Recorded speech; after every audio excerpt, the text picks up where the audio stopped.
हर आप देख सकते हैं 2 से 3 करोड़ रुपए लोकायुक्त जैसी संस्था पर तनख्वाहों में और अन्य खर्चों में व्यय हो रहे हैं। और जब तक या तो हमारी जान चली जाएगी या फिर ये लोकायुक्त का गठन होगा, दोनों में से एक चीज होगी।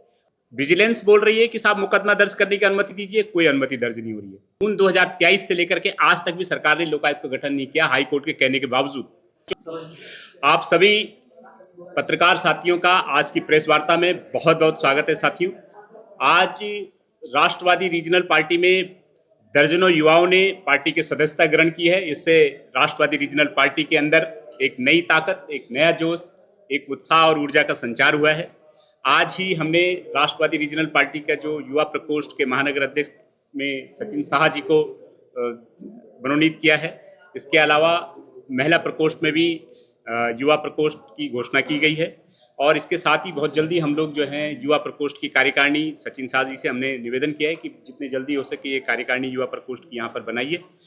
इसके अलावा हम लोग जो प्रेस वार्ता का जो एक दूसरा बिंदु है, जो महत्वपूर्ण बिंदु भी है, आप सभी पत्रकार साथी अवगत हैं कि 30 जनवरी से रालेगण सिद्धि में सामाजिक कार्यकर्ता अन्ना हजारे जी ने लोकायुक्त के गठन की मांग को लेकर के, लोकायुक्त के बेहतरीन क्रियान्वयन की मांग को लेकर के आमरण अनशन का ऐलान किया है। और उत्तराखंड में भी राष्ट्रवादी रीजनल पार्टी 30 जनवरी जी से आमरण अनशन शुरुआत करेगी। इसके लिए हमें आप सभी पत्रकार साथियों का सहयोग चाहिए होगा, क्योंकि आप देख रहे हैं साथियों कि राष्ट्रवादी रीजनल पार्टी लंबे समय से इस मांग को उठाती रही है। खुद अन्ना हजारे जी भी उत्तराखंड आए थे, तब भी बड़े जोर शोर से, भाजपा की सरकार थी, बड़े जोर शोर से लोकायुक्त के गठन की बात की गई थी। वर्ष 2014 में लोकायुक्त अधिनियम जो है पारित हो चुका है, लेकिन आज तक भी लोकायुक्त का गठन नहीं हो पाया है। साथियों, आप जानते हैं कि हाई कोर्ट भी समय समय पर उत्तराखंड सरकार को निर्देशित करता रहा है, नाराजगी व्यक्त करता रहा है। मार्च 2023 में हाई कोर्ट ने बाकायदा लोकायुक्त के गठन को लेकर के जो स्थिति है वो स्पष्ट करने के लिए कहा था, और लोकायुक्त को संस्था को लेकर के जो भारी भरकम खर्चा हो रहा है उसका खुलासा करने के लिए कहा था, लेकिन सरकार इस पर भी लापरवाही करती रही। फिर जून 2023 में हाईकोर्ट ने दोबारा से सरकार को कहा था कि आप इस पर स्थिति स्पष्ट कीजिए और 8 सप्ताह के अंदर अंदर लोकायुक्त का गठन कीजिए। लेकिन आप देखिए कि आप देख सकते हैं 2 से 3 करोड़ रुपए लोकायुक्त जैसी संस्था पर तनख्वाहों में और अन्य खर्चों में व्यय हो रहे हैं, लेकिन कोई काम लोकायुक्त के नाम पर सरकार आगे बढ़ाने को तैयार नहीं है। जून 2023 से लेकर के आज तक भी सरकार ने लोकायुक्त का गठन नहीं किया, हाईकोर्ट के कहने के बावजूद। फरवरी 2025 में एक बार फिर से हाईकोर्ट ने बिल्कुल नाराजगी जताई थी, सरकार की निष्क्रियता पर सवाल उठाए थे। और ये वही सरकार है साथियों जो पिछले कार्यकाल में भाजपा सरकार ने कहा था कि अगर हमारी सरकार आ जाएगी तो हम 100 दिन के अंदर अंदर लोकायुक्त का गठन कर लेंगे। आप सभी पत्रकार साथी इस बात को भली भांति जानते हैं। पहली सरकार का भी कार्यकाल पूरा हुआ, दूसरी सरकार का भी कार्यकाल पूरा होने जा रहा है। मात्र 1 साल का ये इलेक्शन ईयर बचा हुआ है, लेकिन उत्तराखंड सरकार इस पर कहीं भी सक्रिय नहीं दिखाई देती। जो में व्यय हो रहे हैं, लेकिन कोई काम लोकायुक्त के नाम पर सरकार आगे बढ़ाने को तैयार नहीं है। आंदोलनकारी संगठन इस पर आंदोलन करते रहे। राष्ट्रवादी रीजनल पार्टी ने लोकायुक्त कार्यालय जब पटेल नगर में था तो उस पर तालाबंदी भी की थी। इसके अलावा जो हमारे सहयोगी हैं बलोदी जी और सुमन राम बडोनी जी, इन्होंने बाकायदा लंबे समय तक इस पर अनशन किया, बाकायदा भू समाधि तक ली, लेकिन सरकार के कानों में इस मामले पे जू तक नहीं रेंगी। आप देख सकते हैं कि इस पर हल्द्वानी के रविशंकर जोशी जी ने पीआईएल भी की, लेकिन आज तक भी इस पर जो है कोई कार्रवाई नहीं हुई है। लिहाजा हमने राष्ट्रवादी रीजनल पार्टी के तमाम साथियों ने ये विचार विमर्श करके ये तय किया है कि हम लोग भी 30 जनवरी से, जिस दिन अन्ना हजारे जी रालेगण सिद्धि में आमरण अनशन पर बैठेंगे, हम लोग भी यहाँ पर उत्तराखंड में देहरादून में आमरण अनशन की शुरुआत करेंगे 30 जनवरी से। और जब तक सरकार अपने पूर्व के चुनाव के दौरान किए गए वादे को कि 100 दिन में लोकायुक्त का गठन करेंगे, हाई कोर्ट के द्वारा बार बार निर्देशित करने के जो निर्देश है उनका पालन नहीं करती, तब तक हम लोग भी आमरण अनशन पर रहेंगे। और जब तक या तो हमारी जान चली जाएगी या फिर ये लोकायुक्त का गठन होगा, दोनों में से एक चीज होगी।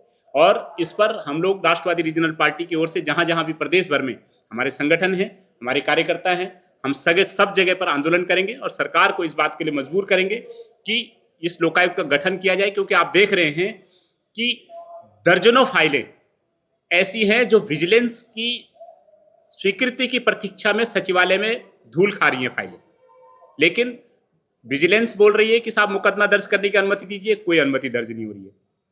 पीआईएल पे खर्चे कितने होते हैं भ्रष्टाचार के मामले में आप भली भांति समझते हैं कि कानून के माध्यम से, हाई कोर्टों के माध्यम से, कोर्टों के माध्यम से न्याय मांगना कितना बड़ा खर्चा बढ़ाता है।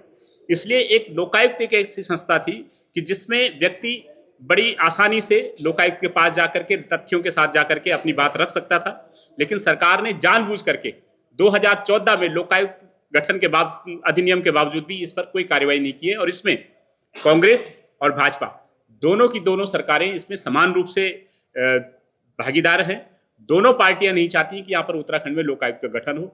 यही कारण है कि विभिन्न आंदोलनों के बावजूद, विभिन्न पीआईएल के बावजूद, हाई कोर्ट के बार बार निर्देशित करने के बावजूद ये सरकार दोबारा से आपके बीच आएगी और फिर से बोलेगी, जैसे इसने पिछली बार कहा था कि 100 दिन में लोकायुक्त लाएंगे।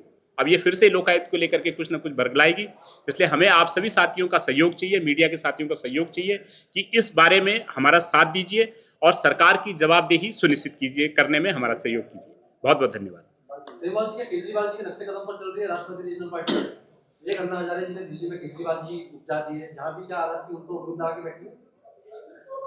देखिए, राष्ट्रवादी रीजनल पार्टी जो भी व्यक्ति राजनीति को सही दिशा दिखाएगा, समाज को सही दिशा दिखाएगा, चाहे वो कोई पार्टी हो, चाहे वो कोई व्यक्ति हो, चाहे एनजीओ हो, चाहे कोई संस्था हो, या चाहे कोई सरकार का कोई नुमाइंदा हो, हम लोग जरूर उनको अपने में समाहित करेंगे, उन सबसे सीखेंगे। समाज की ओर से, पत्रकारों की ओर से भी, व्यक्ति विशेष की ओर से भी जब भी हमें कोई बढ़िया सुझाव नजर आएगा, जनहित में कोई माकूल सुझाव दिखेगा, हम लोग उसे भी अपनाने में हिचकिचाएंगे नहीं। अन्ना हजारे जी ने अब जाके ऐलान कर रहा है कि लोकहित के लिए आपने अब जाके ऐलान करा, लोकहित मांग रखी है, इससे पहले की रखी थी? देखिए, उससे पहले जैसे कि हम पहले भी आपको बता चुके हैं कि लोकायुक्त कार्यालय पे हमने तालाबंदी की। हमारे सहयोगी परमन बलोदी जी ने प्लस सुमन राम बडोरी जी ने लंबे समय तक आंदोलन किया। आप सभी लोगों ने उसे अच्छे तरीके से कवर भी किया। उन्होंने बाकायदा एकता बिहार में भू समाधि तक ली। लेकिन अब ये सरकारें हैं जो जवाबदेही तय नहीं कर पा रही, जो सरकार हाई कोर्ट की नहीं मान रही है। तो मुझे लगता है कि जनता की अदालत में इस मुद्दे को लेकर के हमारा जाना ही एकमात्र समाधान बचता है, एकमात्र रास्ता हमारे पास है। तो हम लोग जनता के बीच जा रहे हैं, आमरण अनशन के माध्यम से जनता का ध्यान आकर्षित करेंगे और सरकार की जवाबदेही तय करेंगे। हमारी पूरी कोशिश रहेगी कि सरकार इस कार्यकाल के खत्म होने से पहले पहले लोकायुक्त का गठन के लेकर के कोई ठोस कदम उठाए। आरआरपी में महिलाएं, तो जब से ये पार्टी का गठन ही हुआ है, आपने देखा होगा महिलाओं के दम पे आरआरपी ने एक अभी निकाय चुनाव में बहुत दमदार भागीदारी की थी। तो राष्ट्रवादी रीजनल पार्टी की जो महिलाएं हैं उन्होंने अब एक बड़ी अहम भूमिका हमेशा निभा रही है। और आज हमारे साथ युवा और महिलाएं जहां आ जाएंगी उनको तो फिर आज हमारे बीच में हमारे सचिन साहा जी भाई आदित्य खरोला जी के माध्यम से हमारे बीच में, और युवा महानगर का अध्यक्ष उनको बनाया गया है। और अब मुझे लगता है राष्ट्रवादी रीजनल पार्टी जैसे तो है ही, हर मुद्दे पे हमेशा मुखर रही है, हर जो भी किसी भी विभाग के जो भ्रष्टाचार है उसको उजागर करने के लिए मुखर रही है। लेकिन अब एक और मजबूती मिलेगी, क्योंकि हमारे बीच में हमारे भगत सिंह जैसे भाई आ गए, इस उम्र में आ रखे सारे बच्चे, क्योंकि यहाँ रोजगार तो है नहीं उत्तराखंड में, तो कहीं ना कहीं ये अपना मार्गदर्शन करेंगे, अपने बीच से अपना नेता बनाएंगे। ऐसे चमचे इनको और प्रदेश में और ये बड़े बड़े मगरमच्छों की चमचागिरी नहीं करनी पड़ेगी। तो अब लगता है मुझे कि महिला और युवा प्रकोष्ठ मिलकर राष्ट्रवादी रीजनल पार्टी एक अच्छे मुकाम तक पहुंचेगी।